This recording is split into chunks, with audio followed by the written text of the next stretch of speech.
นี่ทุกคนอู้เขาจะซื้อไว้นี่เนาะเฉพาะยอดนี่เขาจะซื้อบอยเฮือนนี้หลังจากนั้นก็เอาไปคั่วเนาะนี่อันนี้ก็ถือว่าใบซาที่เขาจะเก็บมาเนาะทุกคนนี่หลังจากที่ว่าเพิ่นไปเก็บมาแล้วเพิ่นก็เทลงเลยนี่เป็นอย่างนี้เลยแล้วเพิ่นก็จะคั่วนะทุกคน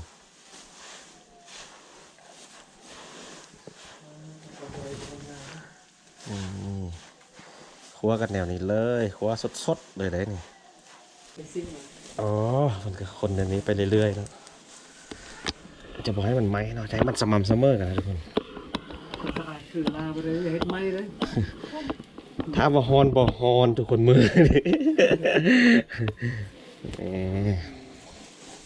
มันก็จะคนเป็นมืออย่างนี้นะ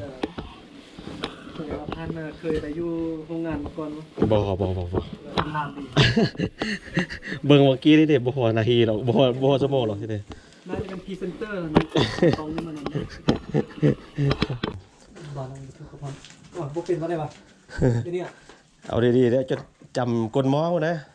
จำกันหมดมือที่พอละบ่ฮอนหรอกสาวขึ้นหรือสาวลงสาวขึ้นแบบนี้สาวขึ้นสาวลงเปลี่ยนกันท่านนี้ตัวเนี้ยได้ไม้ของคนได้บ่ร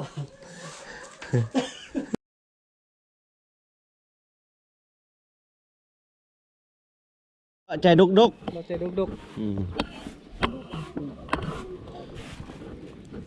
ขอบใจขอบใจ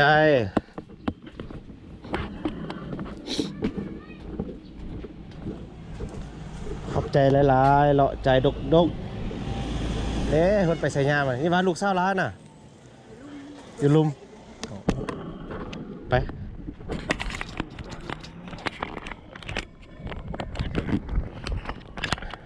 นี่อันนี้ก็จะเป็นคนตากนี่ทุกคนนี่มันก็จะมาฟัดหลังจากที่เพิ่นคั่วเพิ่นปั่นแล้วเพิ่นนวดนะเขาเอิ้นน่ะเนาะเพิ่นก็จะมาตากแดดไว้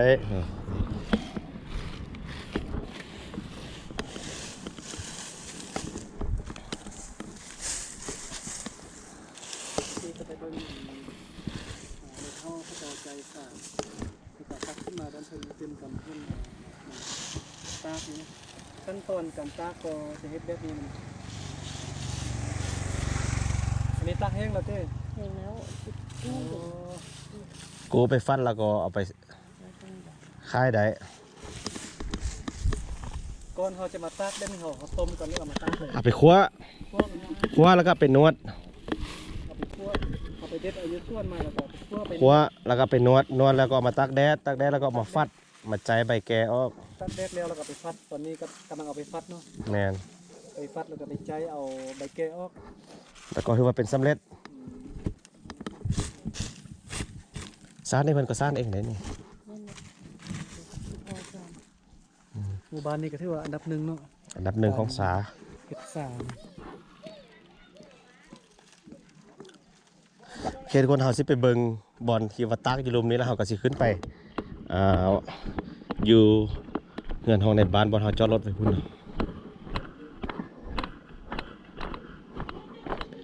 อยู่แถวใดเนาะเพราะว่าเลี้ยวมากเราเห็นนะทุกคน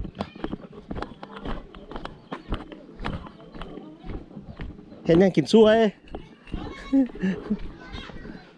เนี่ยอันนี้ก็คุ้มเมียงทุกคน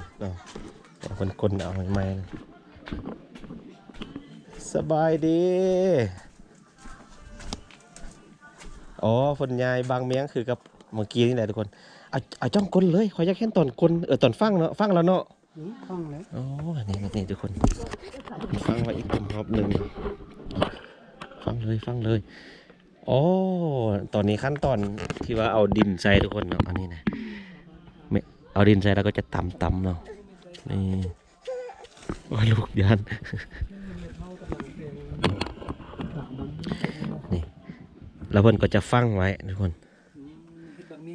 เฮ็ดบางเมียงตัวนี้เพิ่นขั้นตอนเอาใบแคมนี้ใส่แล้วก็เอาขี้ดินใส่แล้วก็ฟังเอาใบสาใส่นี่ใส่ในบังนี่แล้วก็เอาใบ ใบตองนี่เนาะใบยังไง แมนใบแคมอันนี้ ใบแคมเนอะ เอา แล้วก็เอาขี้ดินใส่ บ้างแล้วก็เอาใบแคมนี่อัดไว้เนาะ แมน แล้วก็เอาดินมายัดใส่แล้วก็ต่ำไว้แบบนี้ พอวิดีโอผ่านมาเขาเห็นแต่เขาเจ้าเอาใส่บางตำอันนี้ขั้นตอนนี้แมันเอาดินใส่แล้วก็ฝังดิน มาฟังดินแบบนี้ แมน ฟังไว้เดือนหนึงก็กินได้แล้วเนาะ ตัวนี้ที่ว่าเป็นเมียงเก่าเนาะถ้าว่าฟังยักกินมื้อได้ก็กินได้ตัวนี้นะเพราะว่าเพิ่นเปลี่ยนบางคือกับเฮาเห็นอยู่วิดีโอผ่านมาหั่นนะ หัวเด้อเด้อ นี่ทุกคนเพิ่นจะเอาใบแคมใส่เนาะลองเอาใส่มึงดูแม่นี่เพิ่นเอาใบแคมใส่ทุกคนพี่ใบแคมเนาะ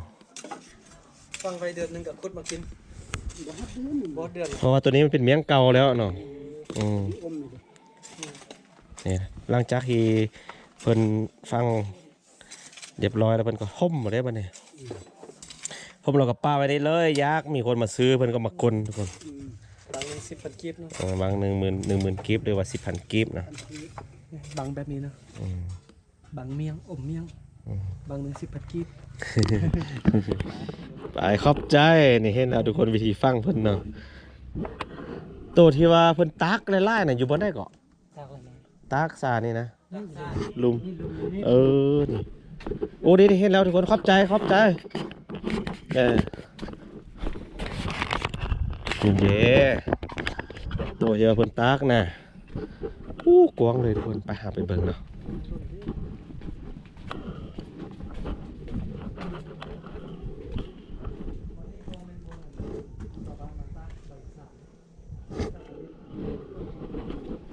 นี่โอ้ถือว่าไล่เลยทุกคน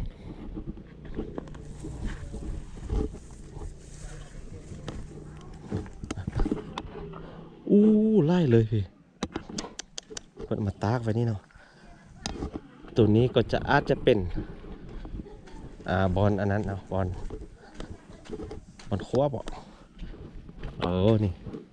เขาเบิ่งได้เด้อโอ้ตัวนี้บ่แม่นบอลครัวนะบอลถือว่าเอามานวดนี่ทุกคนเขาจะซื้อไว้นี่เนาะเฉพาะยอดนี่เขาจะซื้อมาไว้เฮือนนี้หลังจากนั้นก็เอาไปครัวเนาะนี่อันนี้ก็ถือว่าใบซาที่เขาจะเก็บมาเนาะทุกคนเขาจะเก็บมาเขาจะเอามาค่ายเนาะเขาจะซื้อเขาจะมาไว้นี้นี่บักไล่ๆหนึ่ง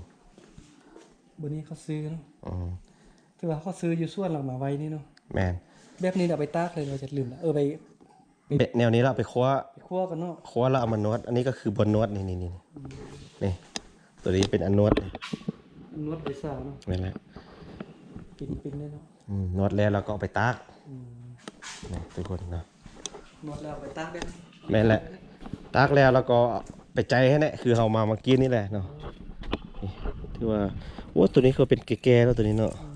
อาจจะเป็นซาแดงบ่ตัวนี้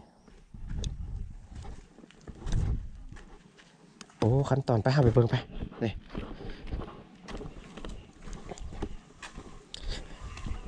สบายดีเขาเบิ่งเลยเด้อ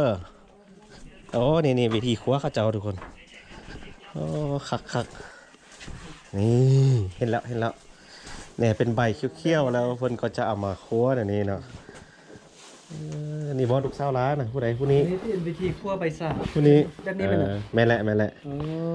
เพิ่นก็จะคั่วไปเรื่อยๆเนาะทุกคนเก็บภาพได้ยังไงภาพอ่ะ บ่เคยเห็นจากเถื่อนนี่ขั้นตอนคั่วใบสา แม่นแหละ พวกบ่ยานมือถือกันนี่นะทุกมอน มีทุ่งมือเด้ เป็นนี่คือว่าใส่มือเอาซะนะคือบ่ใส่อันไม้หรือว่ามีเนาะ มันบ่เข้าทีเข้าทางนะ ไปใส่มือคนเอาเนาะ แม่นนี่เป็นวิธีคั่วสาของสาบานนะทุกคนเป็นสาเขียวนี่หลังจากเก็บมาแล้วเพิ่นก็จะเอามาขึ้นม้อนอันนี้แหละเนาะแล้วก็เอามาคั่ว ทำนี่นะเราไปเก็บเอาอยู่ส่วนมันแล้วก็มาคั่วแบบนี้เลย แม่นแหละ หลังจากคั่วแล้วก็ไปนวด แม่น ไปนวดใส่บนอันเครื่องนวดเมื่อกี้เนาะ แม่นแหละ หลังจากนวดแล้วเราก็เอาไปตาก แม่นเนาะซ่าเนาะแม่นอันนั้นเนาะ ไปตากแล้วก็เอาไปฟัดไปใจเอาใบแก่ออก แม่น หลังจากนั้นใดใบน้อยใบที่มันบ่แก่เนาะ โอเคแล้วก็ สามารถไป ค่าย ไปค่ายไปต้มกินเลย แม่น ตัวที่มันแห้งแบบนั้นในกิโลนึง2เส้นปลายได้เนาะ แม่นแหละ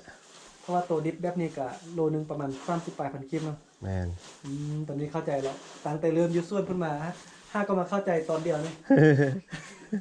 มาเข้าใจตอนเฮ็ดนี่แหละ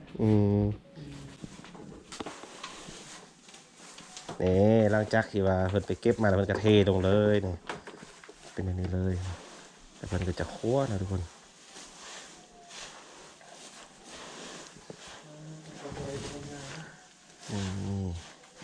คั่วกันแนวนี้เลยคั่วสดๆเลยได้นี่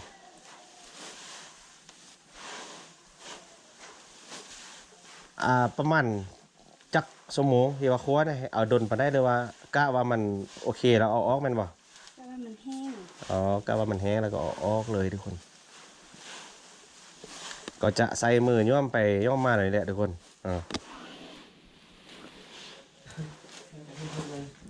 ลองก็ลองใช่ว่า ลองคนเมืองบ่ ยันมือลอก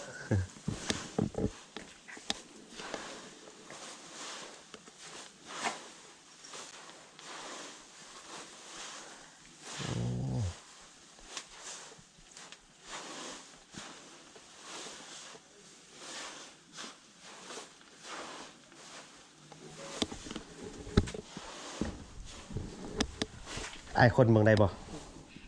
ได้บ่ ได้ มา คน ลองเทปะ เดี๋ยวบ่เฮกจะลอง ของหนูอยู่ใช่ไหม ลองเฮ็ดเนาะ เดี๋ยวบ่เฮกจะลองเบิ่งทุกคน วันนี้ก็เบาเทคกับเบาลังก็หาจะมาบุกโรงงานเลยเนาะ คือว่าเขาจะว่าเป็นโรงงานเลยนะโรงงานมันคั่วใบสาเนาะ อันนี้ก็เป็นขั้นตอนการคั่วใบสาของสาบานสมัยใหญ่นี่เนาะ แม่นแล้ว พากันคั่วใบสาสาบานอยู่แห่งนี้ก็พาไปเฮ็ดปลูกสาขายเนาะ เบิ่งแต่อยู่ห้องทรงนี่เลยเด้อโออิชินี่ เบิ่งเนาะพรีเซนเตอร์เพิ่นมาแล้วเอาเป็นซิ่งมา อ๋อมันก็คนแบบนี้ไปเรื่อยๆเนาะจะบอกให้มันไหมเนาะใช้มันสม่ำเสมอกันนะทุกคน สบายคือลาไปเลยอย่าเฮ็ดไหมเลย ถ้าบ่ฮอนบ่ฮอนทุกคนมือนี่ แหมมันก็จะคนไปเรื่อยๆแบบนี้นะ เคยว่าท่านเคยไปอยู่โรงงานมาก่อนมั้ย บ่ ทานดี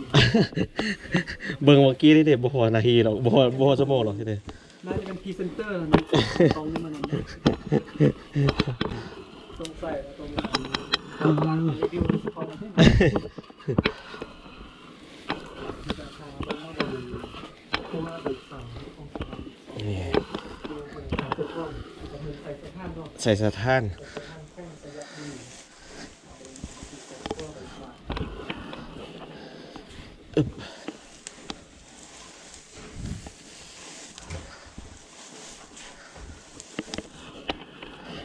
ถ่ายให้เฮาเลยจักคลิปหนึงคลิปตังเด้อคลิปเอาโทรศัพท์ตัวถ่ายตังเด้อเห็นลงเพจเด้อนี่ คือได้มีตรงเลยสิ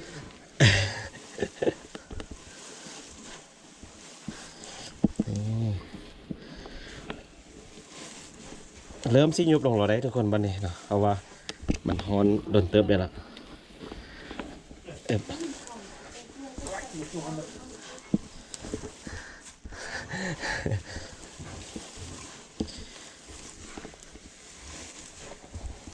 ต้องเฮ็ดให้มันสม่ำเสมอนะให้มันแห้งเท่าๆกันนะบ่อยากให้อันหนึงใบหนึ่งไม้ยอดหนึ่งไม้สินะทุกคนต้องได้คนอยู่ตลอดเวลาเดี๋ยวนี้เนาะ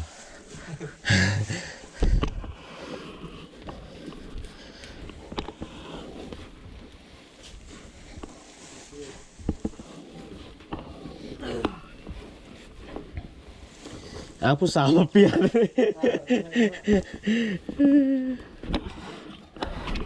ห้เราเริ่มกันเนี่ยก็ต้องเจอเลย สิไปเฮ็ดวะ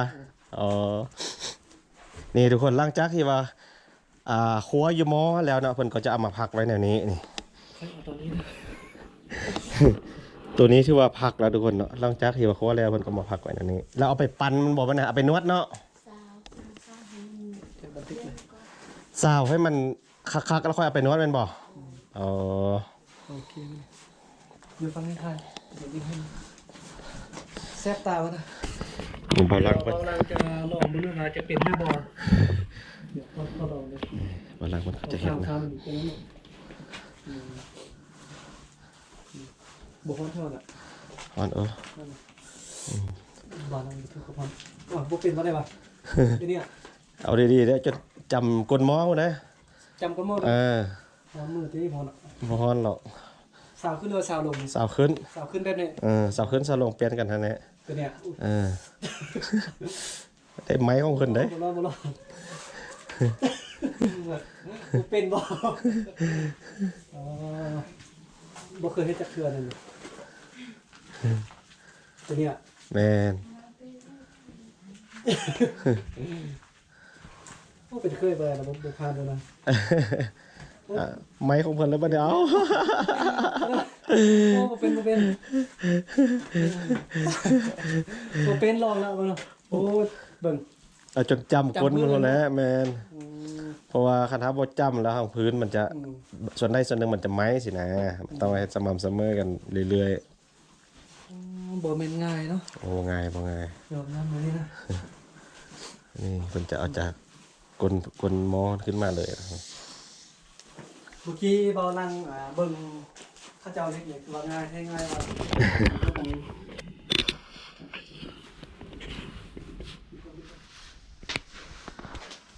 บ่ซื้อกับควันแล้วค่อยได้ เริ่มสิแห้งแล้วทุกคนต้องได้ระบุว่าบ่ว่าหม้อหนึงจักโลเอามาคว้าเนี่ยบ่ระบุดอกยอมใส่5 โลวะโอ้ระบุทุกคนหม้อหนึงนี่5 โลเนาะก่อนหน้านั้นก็คือว่าเต็มแหละทุกคนแต่ว่าคว้าไปคว้ามามันก็ยุบลงเนาะ เราอยู่ในนี่แซ่บตาเลยนะเวลาเบิ่งข้าเจ้าอยู่นี่มักเบิ่งอยู่บ่แซ่บตาบ่ลังอยู่แซ่บตาเวลาเบิ่งเฮ็ดคือว่าง่ายเนาะแต่ว่าไปเฮ็ดตัวจริงยากบ่เป็นเอาไปน้องทาเด้อแซ่บตาแล้วเอาไว้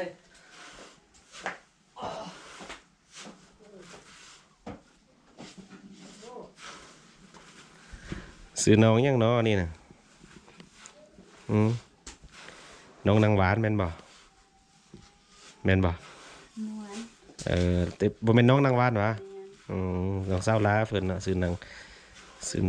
น้องสาวนวลทุกคน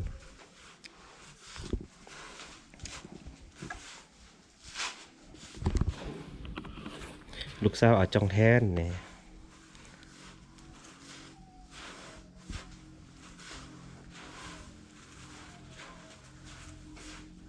โอเคทุกคนเพื่อนก็จะคว้า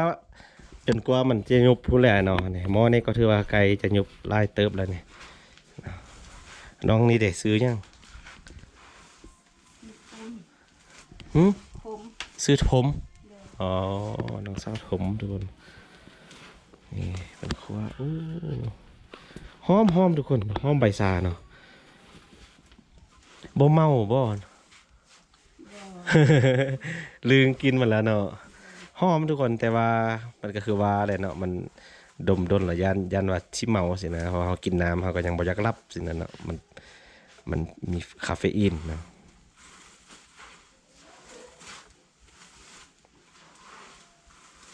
นี่ฮอนได้ทุกคนผมเป็นว่าบ่ฮอนเลยเนาะ โอเคทุกคนเนาะเฮาสิย่างขึ้นไปถึงนี่หลังจากที่ว่าเพิ่นคว้าแล้วเพิ่นก็จะมาพักไว้ในนี้แล้วก็เอามาซาวให้มันแตกออกจากกันว่าซั่นเด้เนาะแล้วเพิ่นก็จะเอานำไปนวดก็ตัวอยู่ถึงนั่นเนาะของนวดนั่นเนาะอุปกรณ์ที่ว่าเพิ่นนวดนั่นแล้วหลังจากนั้นเพิ่นก็ไปตากแดดนะขอบใจเด้อนวลไอ้เมื่อก่อนเด้อโอเคสาวนวลทุกคนสาวนวลกับสาวทมเนาะสาวทม เมื่อกันนะนี่หลังจากที่ว่าเอามาซาวแล้วคั่วแล้วซาวแล้วก็เอามานวดนะนวดแล้วเพิ่นก็จะเอามาตากนะนี่อันนี้ยังบ่เป็นขั้นตอนสุดท้ายเถอะเนาะขั้นตอนสุดท้ายก็คือวิดีโอผ่านมาเฮาเห็นเขาเจ้าใจอยู่หันฟัดอยู่หันหลังจากฟัดเรียบร้อยก็ถือว่าเป็นอันที่เป็นอันสำเร็จทุกคนแล้วก็สามารถส่งค่ายได้เนาะ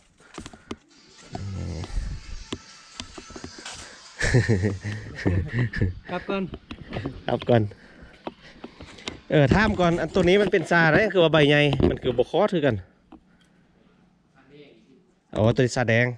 แมนแท้ๆทุกคนบ่เฮ็ดเพราะว่าซาแดงนะแมนแท้ๆนะ ต่างกันเห็ดซาแดงเนาะซาแดงกับซาคอสตัวนี้นี่จะเป็นคอสออกจะสีเขียวๆเรื่องๆนะโอเคเฮาสิเดินทางไป5รถเฮาทุกคน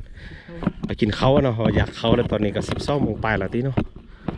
1 โมงแล้ว โอเคทุกคนสั้นวิดีโอนี้เฮาจบไว้สำนีก่อนซ่าเนาะ เอายางไปกินข้าวกันเนาะเอาไว้เจอกันวิดีโอต่อไปเด้อทุกคนเด้อนี่ยังอยู่กับเบาลังคือเก่านี่แหละเนาะไว้เจอกันวิดีโอต่อไป